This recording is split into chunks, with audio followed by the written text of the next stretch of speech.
नई थियरी के मुताबिक 450 करोड़ साल पहले एक बहुत भयानक टक्कर हुई थी, पर वो टक्कर मून के साथ नहीं बल्कि वो टक्कर अर्थ के साथ हुई थी।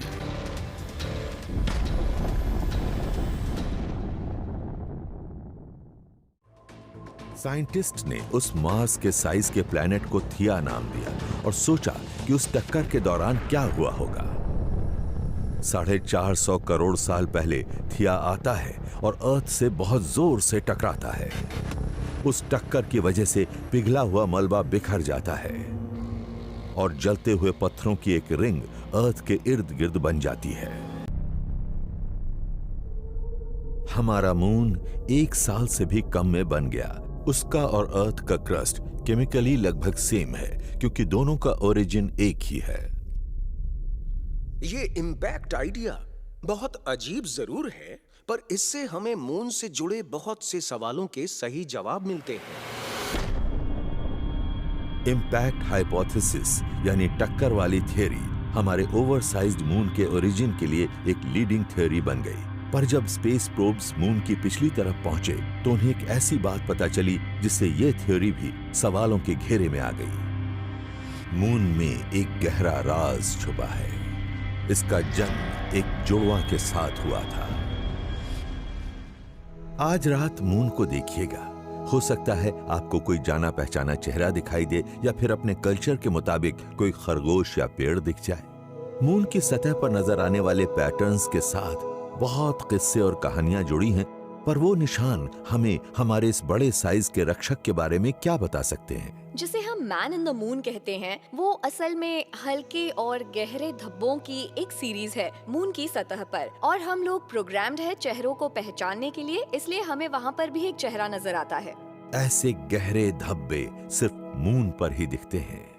सदियों पहले एस्ट्रोनॉमर्स सोचते थे कि वो लिक्विड वाटर के बहुत बड़े समंदर को देख रहे हैं, पर अब हम जानते हैं कि वो गहरे दाग असल में एंशिएंट वोल्केनिक लावा के बहाव के हैं। पता चला कि मून पर लावा के डार्क प्लेन्स कभी उस पर हुए हमले के निशान हैं। एक वायलेंट बीते वक्त के सुराग हैं वो।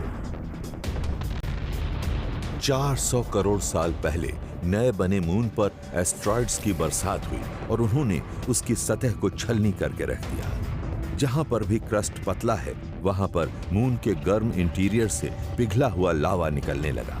वो लावा फैला और जमने लगा और वो निशान बने जिन्हें हम आज अर्थ से देखते हैं।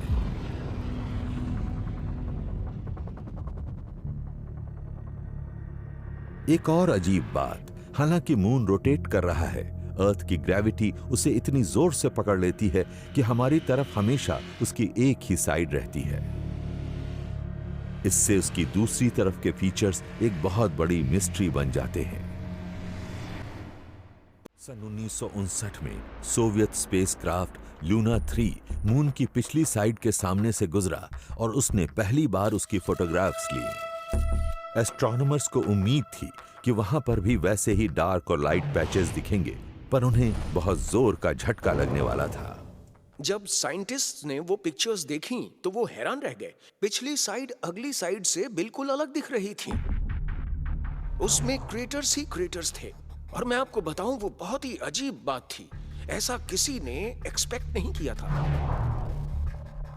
पिछली तरफ बहुत बड़े बड़े इंपैक्ट क्रेटर्स थे, पर उनका रंग एक जैसा हल्का था। ऐसा लग रहा था कि यहां सतह पर बिल्कुल भी डार्क लावा नहीं बहा था। पर क्यों?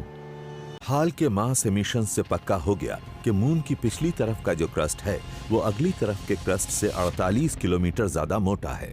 पीछे वाली साइड पूरी की पूरी मोटी है। ऐसा नहीं है कि कहीं है कहीं नहीं है। नहीं, मून की दूर वाली साइड का क्रस्ट पास वाली साइड से ज्यादा मोटा है। अजीब बात है ये। पिछले 50 सालों से प्लैनेटरी साइंस की सबसे बड़ी मिस्ट्रीज में से एक ये रही है कि पीछे वाली साइड का क्रस्ट इतना मोटा क्यों है। इम्पैक्ट थियरी में ये पॉइंट कवर नहीं होता है। उसमें से बस मून बनता है। उससे ये पता नहीं चलता कि एक साइड दूसरी से इतनी अलग क्यों है। इसलिए हो सकता है कि कुछ बहुत अजीब हुआ हो। नई जेनरेशन के सुपर कंप्यूटर्स ने एक ऐसी एक्सप्लेनेशन दी है जो यकीन करने लायक है।